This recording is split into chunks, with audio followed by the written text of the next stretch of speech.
Hi everyone, welcome to another episode of Women Empowerment Series today with me, Farisha, and I'm really honored and delighted to have a very special guest with me, is Shareen. Assalamualaikum. Hi Shareen. Salam. Hello. How are you? I'm good. Alhamdulillah. Thank you. Thank you for inviting me in this fantastic podcast of yours.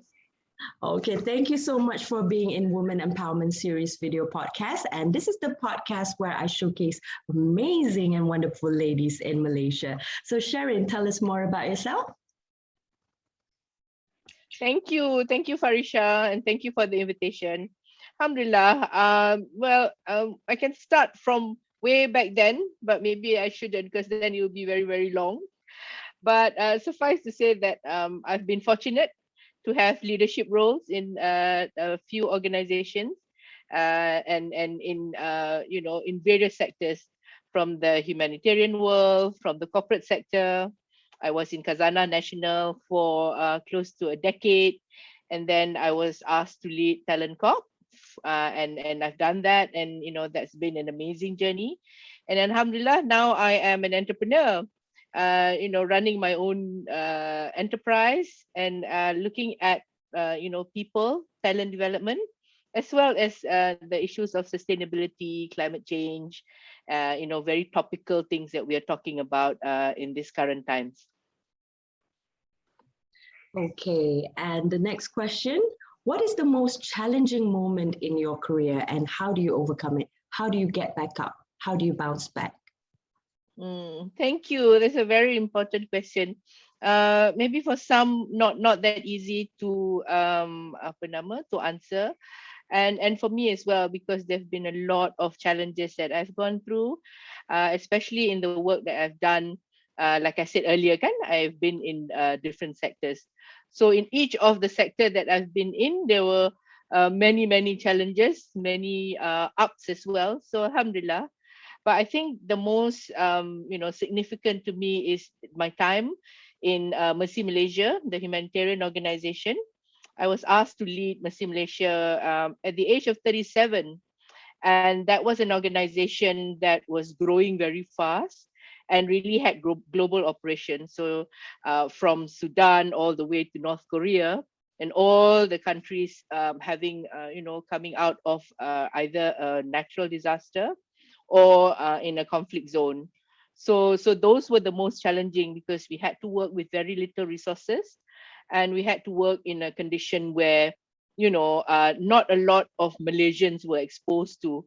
Sebab we're very fortunate that here in Malaysia we've not had conflict in a large scale. We've not been at war, and also we've not had very severe natural disasters like earthquakes and things like that, right? So the challenge has been, how do you work with the situation where it's very difficult, and keep people motivated, keep people wanting to continue to do the work, and at the end of the day deliver services that's much needed by the community that's been impacted. So that's a challenge when I was in the humanitarian sector. Of course, in Talent Corp, the challenge was actually looking at talent development in a very strategic way, because it's a country sort of plans that we have to look at, and how do you work with different stakeholders. So in government, you have to work with our government colleagues. We work with the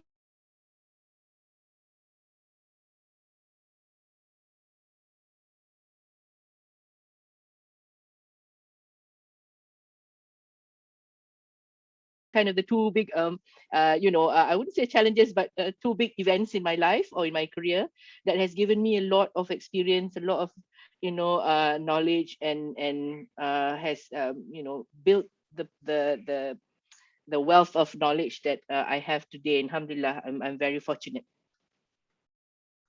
Alhamdulillah. And when you say challenge, right? And have you come across to being in a challenging position where you have to work, like you were saying about Mercy Malaysia, right? You worked in a war zone before, and how do you overcome that moment, that situation? How do you get out of your comfort zone?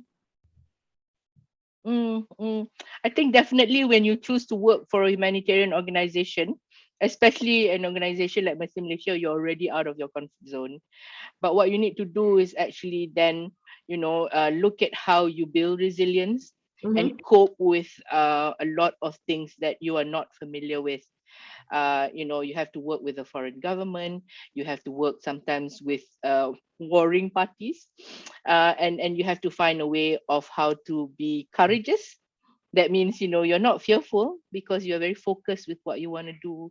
So when you're very focused on that, and you think about what needs to be done, then you don't feel that the task is overwhelming. You need to have a lot of focus. So that's what working in Mercy Malaysia has helped me focus very, very seriously on the task at hand, and then what we need to do to resolve it. Then everything else becomes, or something that you need to address, and you're not afraid of it. And with Talent Corp is more on, Mm, bringing back the talents, bringing back yeah. the Malaysian talents to work in Malaysia, and also with the Mm, retaining talents in Malaysia. yeah. Yeah. That's a set of very interesting challenges. Mm-hmm.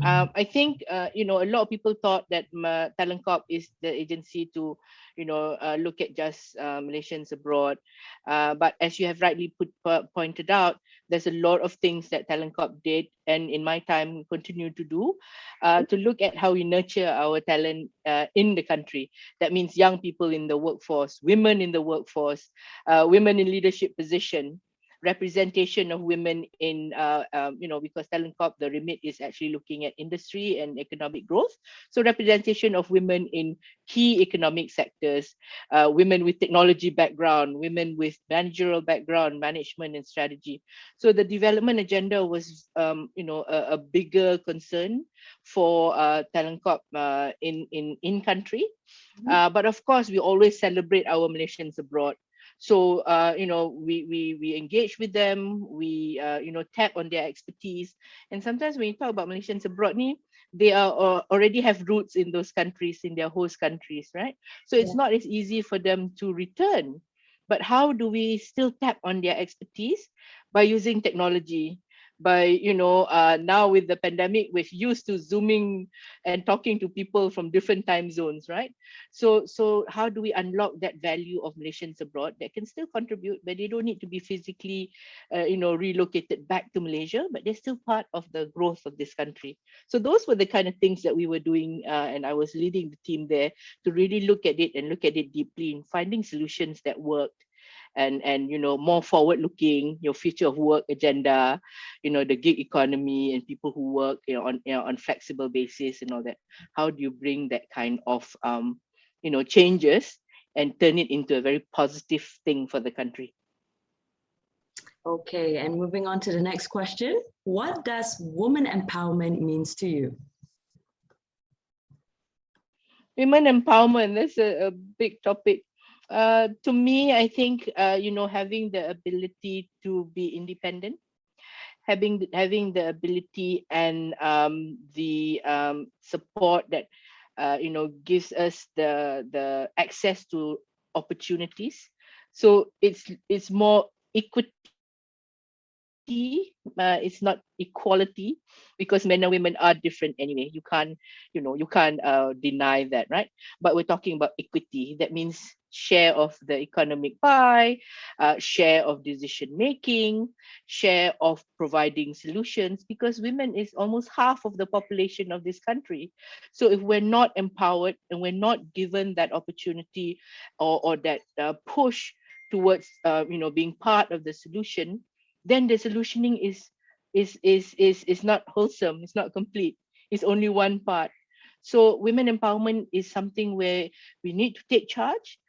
We need to actually then equip ourselves with the right skills, the right expertise, the right networks, so that then we can contribute in a very positive way, no matter what sector you are in. Yes, I agree with you, Shareen. And also with women empowerment, it's also a platform where women, we support each other and we lift each other up.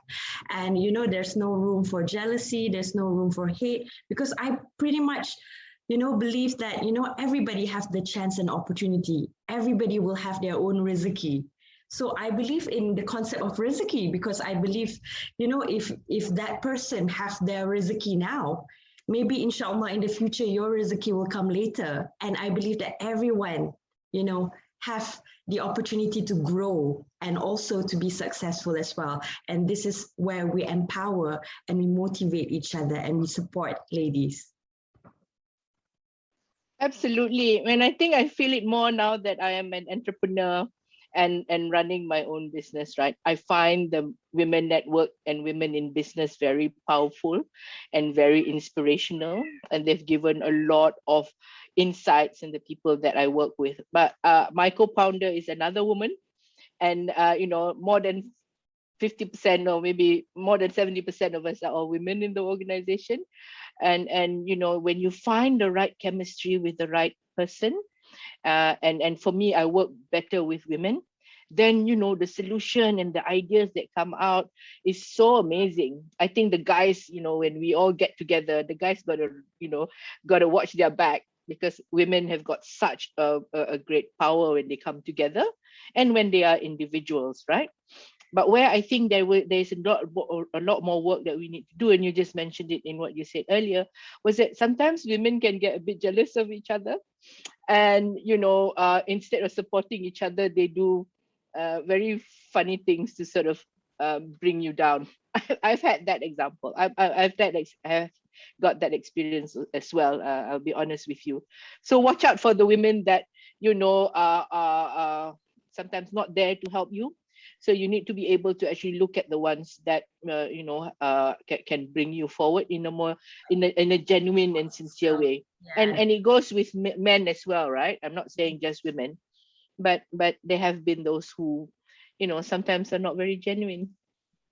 Because for me, I believe in the concept of rizki, and we clap for others. We clap for others until it's our turn, because we don't know, when we cheer, when we support our friends, maybe down the line in the future, hey, it's our turn and they will cheer for us. So it's a win-win. So for me, I believe that everyone have the chance and opportunity, men and women. So we have to lift each other up. We have to support each other.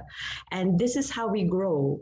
And for me to have that right mindset is really important, because you want to see people around you win. You want to see people around you make it in their career. You want to see people around you are happy. And this is the right mindset and attitude that we must have. Absolutely, absolutely. Because when everybody is lifted, they have the saying that when your boat is lifted, everybody kind of rises up. But if you're always looking at, how do I bring that other person down, then you're always struggling. And you're right. And the world is a very just place, right? If you do good today, somebody will do good to you in the next day, and somebody else will pay it forward for you and all that. And it continues, that positive way of how we, support each other. But if you do bad, then you'll get it in whatever way that is meant for you to get, to be what's the word, to be sort of given that bad hand as well, because you've not been very good. Right. Yeah, because I believe in the concept where you help others now, and maybe down the line in the future somebody will help you. Because the world is like, it's like a circle, right? Yeah. So Yeah, around, so whatever exactly. it's like sedekah. Whatever you give, you get back. You will get more back. Yeah. So it's the same concept of sedekah as well. Whatever you give, absolutely. Seikhlas hati, you give in the concept of sedekah. You want to infak. Like for example, my late father passed away 5 years ago. So I niatkan dalam hati, I want to sedekahkan makanan, 200 pack makanan untuk anak yatim. This is infak untuk anak yatim, goes to my Allahyarham arwah abah. So, that. Yeah. so you know that you are doing it out of sincerity for my late father, and also the concept of Mm, where you give because you know that it's by sharing, because by sharing you feel, mm, and it's the same thing like we discussed just now, right? We share mm, people around us, mm, men and women, so mm, to support each other, mm. and that is how we grow. Yeah. So there's no Absolutely. there's no hate, there's no jealousy, because we want to see Mm, we win. We want to be we want to see everybody make it. We want to see everyone do their best in their chosen field and career. yeah. So Yeah. the world will be Yeah. a better place if we have more people who think this way. Yeah. Because we know that Mm. everyone will have their timeline. Yeah, it's like Yes, of course. the timeline, the Riziki timeline, right? Maybe it's not now. Maybe Can. Riziki is not this year. Maybe my Riziki is next year. Yeah. Yeah. So until it's your turn, you clap for your friends, and maybe your Riziki Absolutely. next year, and then your friends will show Yeah. you. So that's how the Yeah. universe works. Yeah. So I believe in Can. that concept because Absolutely. it's Riziki and it's your timeline. So you just Mm. have to follow your timeline, and also you have to Yeah. put in whatever God, whatever Allah subhanahu wa ta'ala, have planned. And then also for us as well to, usaha, we have to make an effort as well. Right. And then the riziki. So the riziki, whatever riziki will come to you. And then if it doesn't happen now, it will, inshallah, it will happen later. So for me, having that mindset helps you to develop a very strong mindset, and also focus and you cheer for other people around you.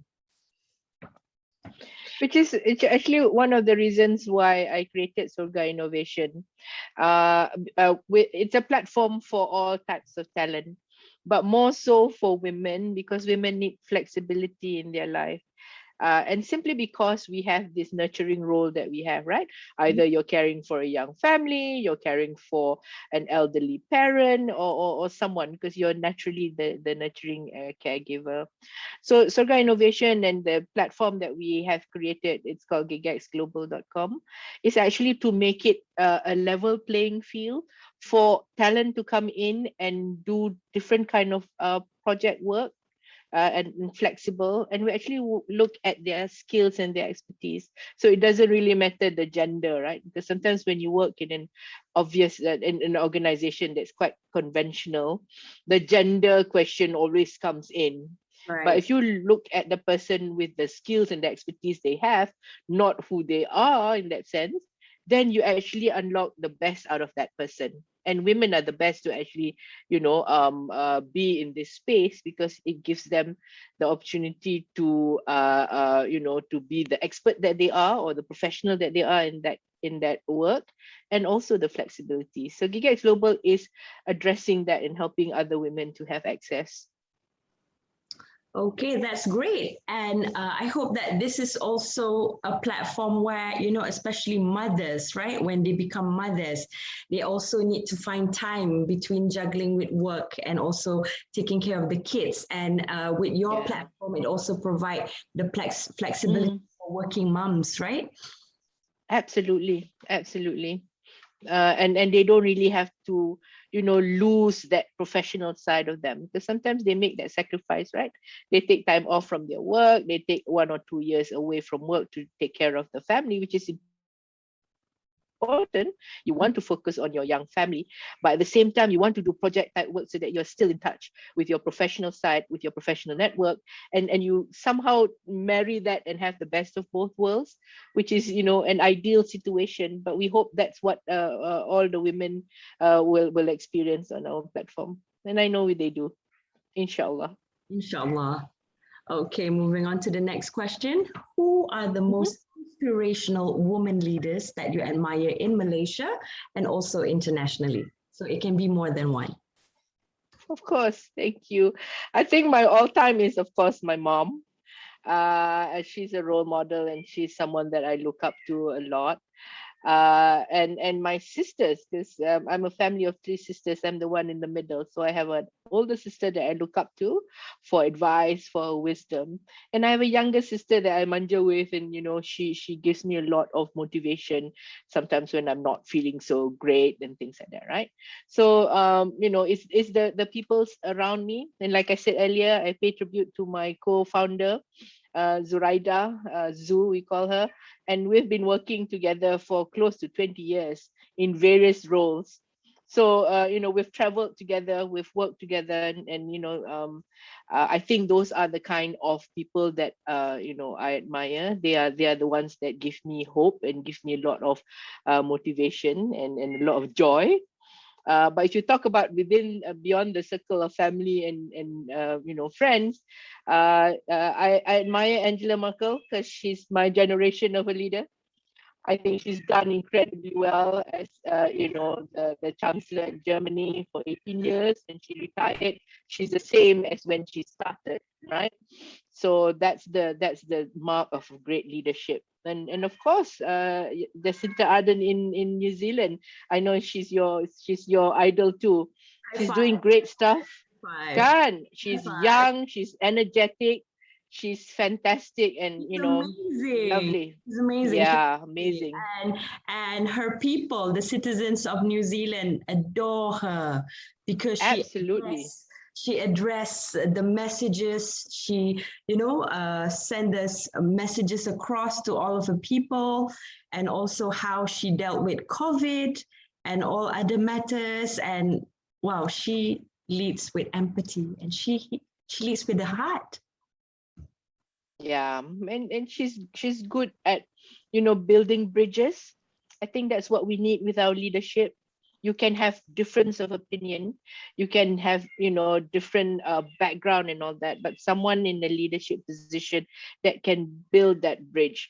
You're never ever going to be 100% all the time thinking the same way, and that's not healthy anyway. You need different point of view so that then you come to a good solution. But if you're not a bridge builder, you're not someone that reaches out, then it's very difficult to find the best solution for whatever that you are dealing with, right? So us as leaders, we need to look at that. How do I bridge that gap with that person who has a completely different view from me? What can I learn from that person that will help me think through the certain problems that I have? So it's tough to do. I struggle with it every day as well. But if you put your effort to it, you are sincere about it. Alhamdulillah, in my time in government, it wasn't an easy job, but I built bridges, and people would be kind to me after a while because I keep going and say, look, I need your help. I need you to think through this with me. How can we work together and all that? And after a while, they say, okay, this person is rather genuine. I'll work with her. So I've done a lot of that and invested the time and energy and the sincerity in building those relationships. And they're my friends today. And alhamdulillah, the DG of Health, Tan Sri, it started with not having a lot of a lot of what's the word, belief in Talent Corp's work, because he wasn't very sure about what we were doing. But we reached out to him and we said, this is what we want to do and all that. And after a while, he collaborated with us and we had a very wonderful relationship. So, different personalities have got different point of view. You've got to respect that and find a way to connect. Right. And I agree with you, Shareen, because we have to build bridges and we have to connect and engage. And the diversity, the diverse background, diversity, we need to connect with all diverse background. Yeah. This is how we do. And can. And sometimes if you fail, don't think that you have failed. It's just not meant to be at this point of time. There will be a time, if the relationship is sincere enough and you really want to do something that's for the good of both parties, that it will come together. So if you fail the first round, don't give up lah. Always go at it, because it's important to invest time and effort in it. Yeah, it's okay to fail because at least you're trying. Yeah, absolutely. Yeah, but don't give up. Keep going. Yeah. The only way to learn is when you fail, right? If everything was hunky-dory, you're not going to learn very much. failure is actually a learning point for us to move forward. Yes, and Inshallah. it's the best teacher. Yeah, it is, absolutely. I failed so many times and I've been so blessed by it, because it teaches me to do things differently, teaches me to think through who I am and what I need to do, maybe to correct what I have done in the past, so that then I continue to actually build on that failure, and the success is there, inshallah. Yes, inshallah. And same here. I also go through, that phase as well. And you kind of think Yeah. that it's not the end of the world. You can always try again Mm, because mm, you always can get a second chance. It's okay to make mistakes. Yeah. And yeah, it's okay to absolutely. make mistakes. What's not okay is if you give up. Yeah, Yeah. yeah, So at least, absolutely. and that is how you improve. Yeah, what's life if you don't fail and you don't try? It'll be rather boring, because Yeah. everything is so safe. When you drive, you just follow that road and you don't go left or right, and you don't see what's on the other side. Yeah. Life is all So you about, have to try and fail. yeah, we have to fail. We have to take risks. We have to be brave to Yeah, take the risk absolutely. and take the challenges and be brave Mm-mm. to fail and then start again, try again, get back up again Yeah, until yeah. you reach your destination. You will fail a couple of times. And it's, Mm-mm. Mm-mm. yeah, and then it And also built the resilience and grit. Yeah, it builds your resilience. yeah, It built the yeah. grit in you, and then also the mentality of growth mindset, where your mindset Mm-mm. becomes so strong, and for you to say, Yeah, "Oh, I failed so many times. I don't want to give up. I want to keep going, going, going, yeah, and going." Yeah, yeah, that is where the yeah. resilience and grit comes in. Yeah. And I think it's important for us women to always continuously learn as well. Seek knowledge, because that's important. And when you have knowledge, you have experience, you have wisdom, you fail and you've come out of it, then you're all the better for it, because then people respect you and people respect the opinion that you have, and you are empowered. You Yes. don't have to ask someone else to empower me. You are already empowered as your own person. And you use that life experience that you have before to Mm-mm. teach you and shape you based on the challenges, the previous challenges and life experience that you go through, and it makes you a Betul. better person. It shapes and molds you into a better person. Yeah, yeah. And have courage lah. I think for us women sometimes, we feel that we cannot step out, we cannot we hold ourselves back. I don't think that is the right way to think, because we are our mind is created to actually explore everything and anything. Allah created us as a creature not with limitations, but with a lot of faculties that will help you to discover things, right? So the limitation we put on ourselves is nobody else. So if you're out there searching knowledge and always being curious, always learning, always being courageous, Mhm. you're empowered. And take time to learn new skills, upskilling. Yeah, that's important. That's very important. Okay, we have come to the end of the show, the last Have and we really? I yeah, so enjoyed talking, the final question. especially with you. Yeah, Mm. the final question. What is your advice to the younger generation, the Gen Ys, the Gen Z, the millennials? Mm. Mm.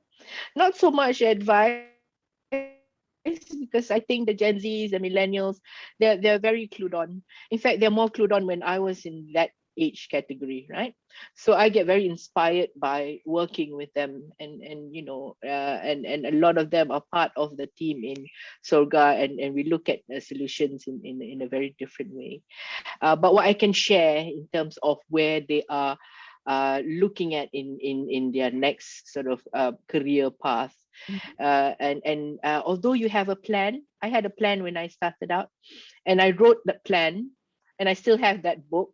And when I refer to it, I say, oh, okay, I kind of followed this plan, but unconsciously. So at the start of your career, have a plan. What do you want to do in the next 5 years? What do you want to achieve in the next 10 years? Where do you want to go, and where do you want to actually make a difference? Because at the end of the day, when you make a difference and you're very focused with what goals you want to achieve, then the saying is that if you do good, everybody will conspire to do good together, right, and bring you along in that journey. So be clear about what is it that you want to achieve, and sincere about the fact that it's not about you. It's never about you. It's about what you are equipped with that you can do to impact someone else around you. So that's what I've learned, and I've grown to appreciate that a lot. At the end of the day, we're not we're not as important as the people who have benefited from what we do. So that's my sharing, and I'm sure the millennials and the Gen Zs are holding the torch for us, and they are the hope for our future. And I'm very encouraged by the young people that I encounter. Alhamdulillah. Thank you, Shareen. Okay, that is a lovely advice, for the Gen Z, for the millennials, for the future generation. Okay, so do you have anything else that you would like to share with our audience today? I think we've covered quite a bit, and thank you. You've been so generous with your time and your questions, and just to say that as we are generous with each other, then continue to be that way. Even if we don't have money or physical wealth, you be generous with your time. You be generous with your knowledge, generous with things that that will enrich you and enrich everybody else around you. So I hope I'm doing that, and I spend time to do that, and I hope we all do the same, and really find joy and pleasure with the things that we do, inshallah. Inshallah, and we support each other. That's the most important thing. Absolutely. And empower each other. So that is how we grow. That is how we develop. So the support system for both men and women. So we need to absolutely empower each other. So it's not just it's for both men and women as well, for us to collaborate, for us to engage, empower, to grow. And we can't do things in silo. We can't do things alone. So we have to team up. We have to network. So networking is very important. Teaming up is very important. Collaboration and partnership is really important, and that is how we grow. So like for me, I don't believe in working in silos. If you just work like a person, you won't achieve anything and you won't grow. So you need to team up, you need to collaborate, and you need to collaborate with people from other industries, other background as well, and that is how you learn as well. And then you grow, and also with the networking that you gain, it can create potential collaboration, potential partnership, and potential, business relationship, potential friendship as well. And this is, you can grow from, from being a client to being a friend. So absolutely the most beautiful thing. So for me is, investing in the relationship. There's a very nice African proverb that someone shared with me. If you want to go fast, you go alone. If you want to go far, you go together. So I will take going far and going together any day. Yes, going far and going together. Okay, thank you so much, Shareen. Thank you for being in Lovely series video podcast, and thank you for sharing your working experience. Thank you for sharing your journey with us, and also your tips and advice. And for those of you out there who are watching this, I hope that you are inspired and also motivated by the sharing from Shareen just now. Till then, stay safe, take care, bye. Take care, everyone.